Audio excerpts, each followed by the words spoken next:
It's a pleasure to join the library professionals, publishers, and vendors in Charleston this week. Thank you so much for the invitation. What great energy this conference has, and that's no surprise to me, of course. I'm accustomed to witnessing phenomenal energy among the librarians after serving as academic leader on 3 small campuses, all liberal arts colleges, and all fewer than 1,800 residential undergraduates. All of my campuses have had some postgraduate programs, but all have had a primarily undergraduate focus. I love that the theme of this year's conference is "Too much is not enough." When I first started scribbling my own ideas in a notebook for this conversation, I wrote across the top of the page, TMI, ? After jotting down an anecdote about my first major arguments with my husband, who's an academic, when we were first married, I recall 2 kind of tense exchanges, both of which involved his mother telling me, "Don't ever let him tell you what to do," after I had purchased or pilfered old furniture that I adored.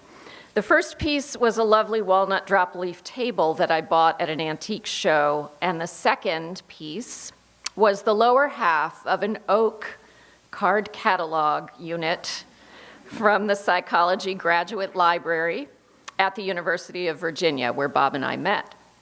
The card catalog was left near the loading dock of our building, and after walking by it daily for over a week, I decided to give it a home. "Why do you want that thing?" he asked regarding the card catalog. Now, this was about 1990. Well before the World Wide Web, but after the era of card catalogs. And I told him, our children aren't going to know what this is. It was at least 2 years before we would have any children, and that argument held little sway. But no matter, we still own both the table and the card catalog, and for the record, I was right. I own the only card catalog that my children have ever seen. So, my background includes a PhD in psychology, as you've heard. That means I have actually a lot in common with the average librarian. For example, people have no idea what I actually do, but they assume they do know. So while librarians often hear, "I bet you're going to shush me," or "What novel should I read next?" I tend to hear, "Uh-oh, are you going to tell me what I'm thinking?" Or, "Being a psychologist must offer great preparation for working with faculty." I'm actually trained as a neuroscientist, and I've studied central nervous system development and regeneration as a graduate student. What I do now has more in common with the average corporate or organizational leader than with a counseling psychologist. And actually, my shift from neuroscience to the provost seat has a lot to do with a serendipitous discovery of a book, but I'll cover that later. I also believe that both librarians and provosts have in common a shroud of mystery around the nuts and bolts of our daily endeavors. If you're not occupied exclusively with checking out and reshelving books, what do you do? More than one head librarian working with me has commented on the rarity of a provost who actually understands the varied roles that librarians play. "You get that we're not all archivists," one colleague said recently. I had an experience with some pretty bright students who got well into their junior year before learning what librarians actually do.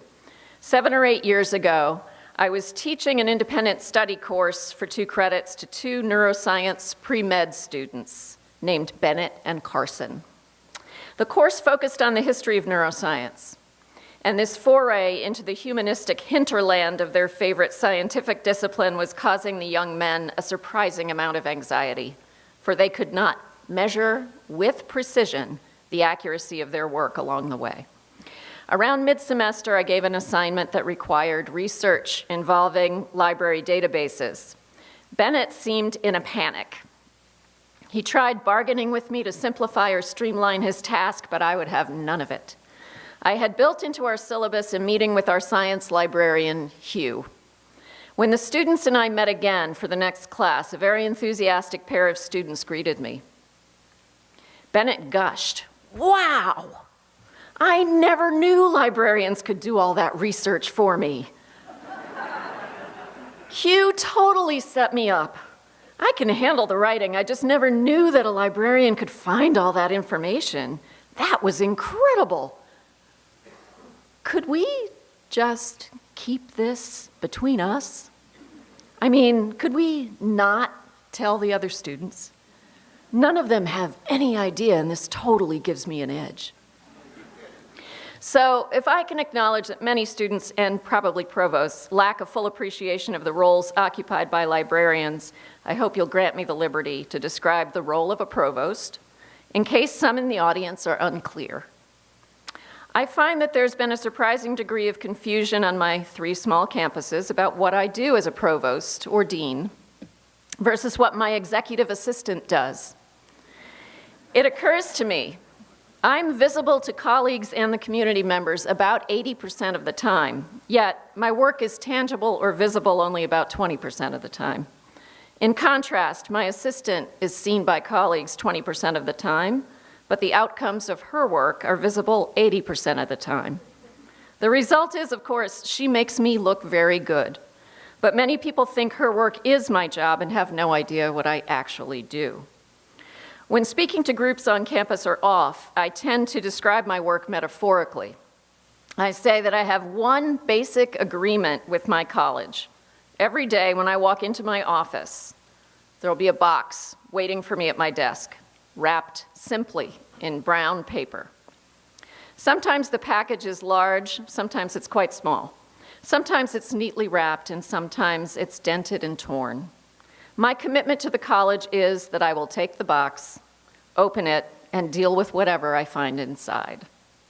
On some days, I'm a winner and everyone would want to be me. At other times, there would be no amount of money that would convince someone to trade places with me. So unpleasant are the contents. I've even joked that I've had a few days where it seemed that the delivery truck had backed up to my office and dumped a pile of vile packages for me to open all at once.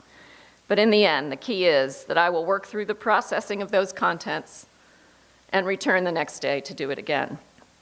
This part of my job is quite consistent across campuses, regardless of size. What differs is the nature of the engagement by the provost versus members of his or her administrative team. Many of the issues that I deal with directly would be handled by assistant or associate provosts at a larger institution. On my small campus, I've had as many as 20 professional direct reports, including functions as varied as IT, museum, athletics, various centers, literary journals, international programs, study abroad, registrar, graduate and professional programs, library, and about 200 faculty members. I manage more than half of the institution's operating budget and more than half of its people. I hire and fire, build and cut budgets, meet with committees that develop and assess curriculum, address the concerns of faculty, staff, students, parents, and the president, collaborate with the board, meet with donors, develop and execute strategic plans, attend conferences, etc. Even if I wanted to spend more of my time pondering the future of libraries, I have little time to do so. And I need strong support from the college or university librarian if I'm going to be of any help. Provosts are not born knowing what librarians do. Provosts typically start their academic lives as faculty members, having been trained to seek scholarly truth according to the tenets of their chosen discipline. In the process of pursuing the advanced degree, we interact with librarians and make heavy use of library resources, but we don't typically see all the moving parts of a library's complex program. While teaching undergraduate and graduate students, we often partner with liaison librarians to teach students research skills. But our knowledge of the inner workings of the library can remain quite minimal. I learned a great deal about librarianship from having the experience of supporting tenure-track librarians through the promotion and tenure process. I assisted librarians in developing tenure files that would make sense to faculty committee, and I also worked with the committee to interpret and contextualize the files they received. That process taught me a great deal.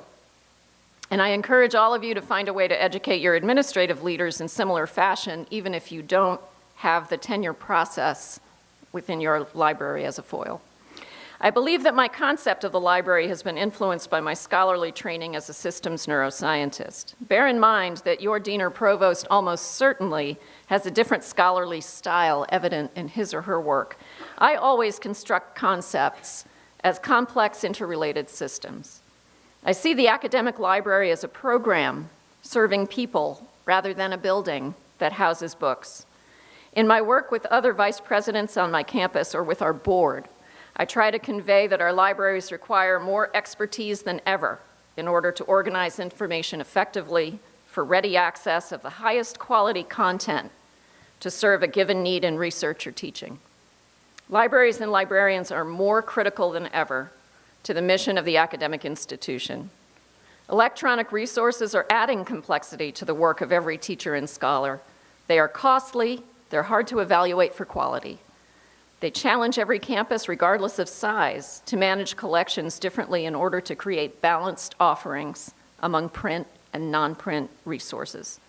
The library now must come into our classrooms and be delivered to our desktops, as well as woven into the learning objectives of our liberal arts curriculum. Clearly, I'm a big supporter of the library program and the librarians on my campus, but don't think for a minute that my library director swiftly and easily gets everything she asks for. Requests that come to me from the library must enter my Provost Ill System, and effective management of me is critical to the library's success. Let me offer a brief primer on managing the provost in 4 parts. I'll call this my 4-3-2-1 system. First, the role of the provost, 4 Ps. I have a dashboard set of indicators that I use to communicate with the Academic Affairs Committee of the board about the quality and impact of our academic program. You may think of the provost as sitting at the top of an institutional pyramid, but I feel that I sit at the narrow space of an hourglass, pressured or influenced by factors above and below. I'm always mindful of the need to contextualize my work to the board. I generally organize the dashboard indicators that I track into 4 categories, the 4 Ps of people, patrons, policies, and pennies. In the context of our institutional mission, I track how we're doing with regard to our people, whether we're properly training and developing staff, and the state of morale, for example. Our patrons, are we serving our students, parents, community members well under our mission? Our policies, are we clear and in compliance? Are we solving more problems than we're creating? And our finances, are we effectively stewarding the resources that come to us through tuition, fundraising, grants, etc.? This is called a balanced scorecard model, balancing out the tendency of many board members or corporate executives to focus excessively or exclusively on financial indicators. I do this for the academic program as a whole, but you can adapt this approach or the approach used on your campus to bring order and clarity to your reporting of the library's impact. Your institution probably has an academic dashboard as well. You may look for it on your IR website to get a sense of the language used on your campus to talk about benchmarks of success. Aligning the library's reporting with the current strategic priorities for the academic program could aid in developing a powerful shared language with your provost that will help you to connect your priorities with those of the academic leaders. The 3 in 4-3-2-1 refers to the Provost Priorities, the 3 Rs. While our campuses may differ greatly in size, resource base, and culture, I know enough of your provost to understand what priorities we're likely to share. We all grew up learning the 3 Rs of reading, writing, and arithmetic. The new Rs for independent colleges, however, are risk, revenue, and reputation. When anyone approaches me to gain support for something new or costly on my campus, I silently calculate the return on investment in terms of whether the expenditure will reduce or manage institutional risk, including copyright infringement, personnel training issues, etc., whether it would generate or enhance revenue, including retention of students who bring tuition dollars, or enhance institutional reputation, which enhances our ability to recruit and retain students, get grants, and work with donors. My best library directors have been effective at building these priorities into their planning, as well as helping me to see the connections. The 2 in 4321 is the Library Provost Partnership, just the 2 of us. I appreciate that my head librarian uses some of her time during our one-on-one meetings to tutor me on the library's big picture issues. We talk about how our program can inform critical discussions, such as expanding pressure to provide online courses, the implications of MOOCs for undergraduate education, current best practices in STEM pedagogy, space and storage challenges for our collection, collaborative programming with area institutions, etc. I appreciate that these meetings offer an opportunity for me to learn from our top expert in library science. I also appreciate having, as a result of our conversations, some cogent responses for faculty or board members who call me to share big ideas based on their viewing of last night's newscast or their reading of the morning's higher ed headlines. Finally, 4321, one big thing that I need is focused strategy. I have suggested so far that you focus on the 4 categories of dashboard metrics, the 4 Ps, the 3 Rs of risk, revenue, and reputation, the 2 of us in partnership, and finally, the one thing I really need from my head librarian and her colleagues is to stay strategically focused. Across all 3 campuses where I have served as a senior academic administrator, the library has been the part of the academic program with the best approach to setting departmental strategy and staying on message. Of all the reporting partnerships I've had with associate deans and directors, I've been mentored and educated in the managerial arts, most effectively by a couple of gifted head librarians, one of whom is here at this conference, and she was the leader of the library that won the 2009 ACRL Academic Libraries Award in the liberal arts category. Joan Rowell, now of Elon, and I worked together closely at Hollins University. I hope you'll go back to your home campus empowered and prepared to teach someone in your administrative leadership team about what you do, as well as why and how you do it. And I thank you very much for your time.